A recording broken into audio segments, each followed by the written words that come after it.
కడప జిల్లా డీఈఓ కార్యాలయం ఎదుట ఉపాధ్యాయులు ముట్టడి కార్యక్రమాన్ని చేపట్టారు. ఉపాధ్యాయులు బదిలీలో వెబ్ కౌన్సిలింగ్ రద్దు చేయాలని డిమాండ్ చేస్తూ పెద్ద ఎత్తున నిరసన కార్యక్రమాన్ని చేపట్టారు. వెబ్ కౌన్సిలింగ్ వద్దు, మాన్యువల్ కౌన్సిలింగ్ ముద్దు అంటూ నినాదాలు హోరెత్తించారు.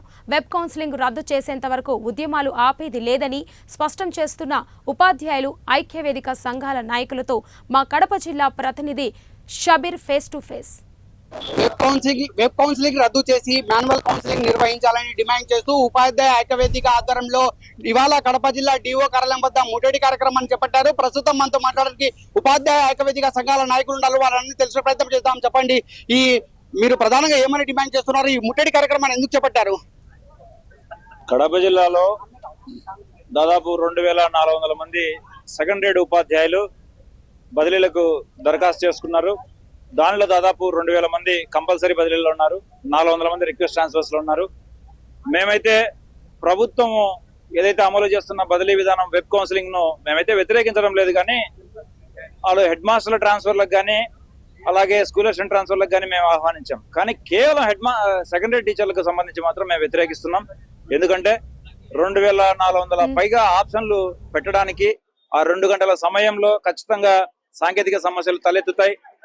ఆల్ఫాబెటికల్ లో అట్లూరు నుంచి ఎర్రగుంట్ల వరకు ఉండే మండలాల్లో 51 మండలాల్లో ఈ ఆప్షన్స్ ను ఒక క్రమ పద్ధతిలో ప్రయారిటీ ఇవ్వాలంటే చాలా కష్టం. అది మేము ఉపాధ్యాయులకు సహాయం చేయాలన్నా మాకు కూడా కష్టమే. కాబట్టి ఇలాంటి పరిస్థితుల్లో అయ్యా ఇది వద్దు, చాలా కష్టంగా ఉంది, ఈ ఎడ్జిటీలకు మాత్రమే మాన్యువల్ విధానంలో మీరు బదిలీలు నిర్వహించండి అని సంఘాలుగా రాష్ట్ర ఉన్నతాధికారులను డిమాండ్ చేయడం జరిగింది. వారు కూడా ముందు అంగీకరించారు. దాని వల్లనే మేము ఆ రోజు డిఓ కార్యాలయంలో ముట్టడిని ఆపాము. వాళ్ళు అంగీకరించే ఈరోజు మాట తప్పారు, మడమ తిప్పారు, మళ్ళీ వెబ్ కౌన్సిలింగ్ లోనే అన్నారు. కాబట్టి మేము ప్రభుత్వం యొక్క ఉన్నతాధికారుల యొక్క నిర్ణయాన్ని వ్యతిరేకిస్తూ ఈరోజు డిఓ కార్యాలయం ముట్టడి చేపట్టడం జరిగింది. Thank you. ప్రధానంగా మీరు రాష్ట్ర ప్రభుత్వాన్ని ఏమని డిమాండ్ చేస్తున్నారు? ఈ మాన్యువల్ వెబ్ కౌన్సిలింగ్ నిర్వహించకపోతే ఉపాధ్యాయ ఐక్యవేదిక ఆధ్వర్యంలో భవిష్యత్ కార్యాచరణ ఎలా ఉండబోతోంది?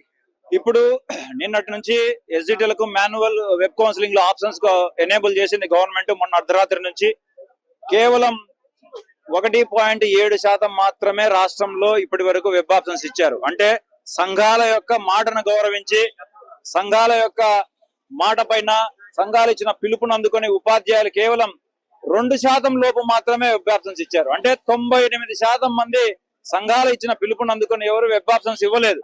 దీన్ని బట్టి ప్రభుత్వం అర్థం చేసుకోవాలా, అది కేవలం ఉపాధ్యాయ సంఘాలు ఏదో చెప్తే ఇది వచ్చే స్పందన కాదు. ఇది వాళ్ళ మనసుల్లోంచి వాళ్ళ యొక్క అంతరంగం, వాళ్ళ యొక్క అభిమతం ఈ రోజు మాన్యువల్ కౌన్సిలింగ్ వైపు ఉంది. కాబట్టి ఈ రోజు మాన్యువల్ కౌన్సిలింగ్ ను ప్రభుత్వం ఆహ్వానించాలా, ఉపాధ్యాయుల యొక్క మనసును అర్థం చేసుకుని మాన్యువల్ కౌన్సిలింగ్ అవకాశం ఇవ్వాలా, వెబ్ కౌన్సిలింగ్ రద్దు చేయాలా.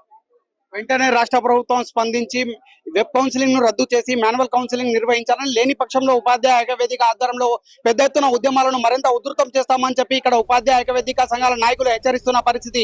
కెమెరా పర్సన్ అన్సార్తో షబీర్, 1 టీవీ న్యూస్, ఉమ్మడి కడప, అన్నమయ్య జిల్లా.